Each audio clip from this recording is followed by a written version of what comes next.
deep in the wild west of German Bavaria. Wildpoldsried, the village with 3 Ds. It produces twice as much power as it needs itself. Green power. A village of power rebels? No rebels live here. People here concentrated on building up regenerative energy generation for years, but who also want to save on power costs. You have to look at Wildpoldsried as being positively crazy about renewable energy. Today, Wildpoldsried already has a regenerative energy buildup that won't be achieved in Germany as a whole until 2022.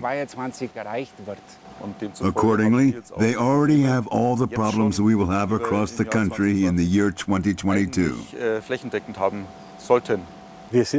We are not particularly known as the great planners. It goes like this with us. Somebody gets a good idea, and we discuss it in the community council.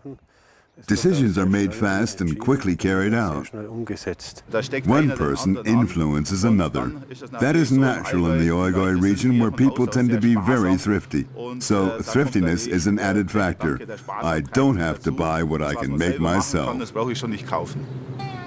Wildpoldsried is a village of 2,500 people near the town of Kempten in the comparatively sun-rich Allgäu region. A quarter of the roofs here have photovoltaic modules. Many farms have biowaste gas installations, and a few hundred citizens invested in the wind parks on the heights of the Alpine foothills.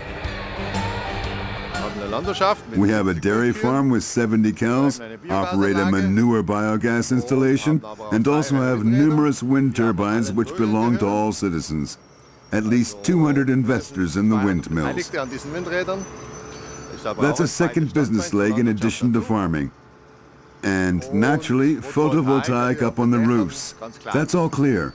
That gives us a good mix. And we always have renewable energy power in Wildpoldsried. We don't think we were out to change the world, but rather we simply started small and that expanded into larger things. A few inventive heads get together who are always thinking about energy and who work out projects. And the others who also get caught up by the currents. For me, it was also about doing a little something myself to get away from atomic energy in the future. The Wildpoldsrieder also calculate with their wallets. They consequently apply government renewable energy subsidy programs, and the mayor and the citizens are also simply interested in new things, gladly accept them, and always look for what is new, and are ready to invest in new things. But it will be worth it. It's also about money. Our citizens operate our wind farms.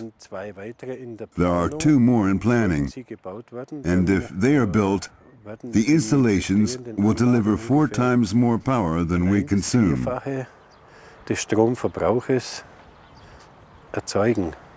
And I believe that's a lot. The power grid reaches its limits with so many power producers. It was built for power consumers. 40 megawatt power load differences in a half an hour according to the weather are common. The power grid must be more intelligent. A smart grid is needed. We used to only supply power out there earlier. Now many are feeding in. We need intelligence in the grids all the way down to the households. That's what we're doing here in the project. Cost optimization is the goal. Naturally, we put technical means into the project, metering, regulation, and automation technology which Siemens can offer. The goal, using intelligent means to bury less copper in the ground. That is, less hardware, less electro-technology to carry the power through the grids. We're experiencing the real applied smart grid for the first time, and we're testing it here in the research area of the AUW, the regional power supplier. We are using existing technology, but combining it differently with new ideas and massively expanding its functions through software. The operational technology applied there, like cables, lines, transformers, etc., are correspondingly burdened, and this may not exceed certain limits. We do the modeling and work out the algorithms, and then want to work with our strong partner, Siemens, in trying the algorithms out and metering technology. Of course, we are a bit proud that the experiments are being done in Wildpoldsried. We first have to understand our grid, and we have to set up metering. To use an allegory, we want to properly understand the grid that was once a one-way street in energy supply, from the big power plant to the consumer, but which now has traffic coming in from the other direction. And you best understand the grid by metering. The AUW apprentices here are already dealing with the smart grid, mounting new metering transformers supposed to take readings and tact rates of a second. They'll then go to Wildpoldsried. They will be built in to measure the flows and the voltage and supervise the entire grid. We're supposed to build about 200 units. We have a fourth of them already. When they're ready, we'll have a total of 60 boxes. And a new unit arrives at its destination, the first steps to the smart grid. It permanently sends data to the AUW's central computer via a UMTS modem. A meter for private household annual accounting no longer suffices. We have a transformer station here. It earlier sufficed to supply all the surroundings here.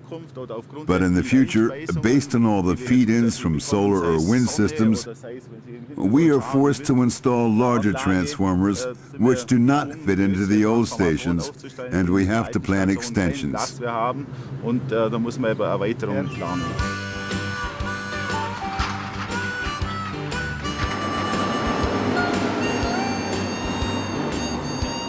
It is very important to intelligently use the grid to balance power excesses and deficits, and there is a lot that can be balanced. Power storage is the next step we'll take. So we'll be able to store wind power in gas form to have it constantly available. Use wind to generate hydrogen.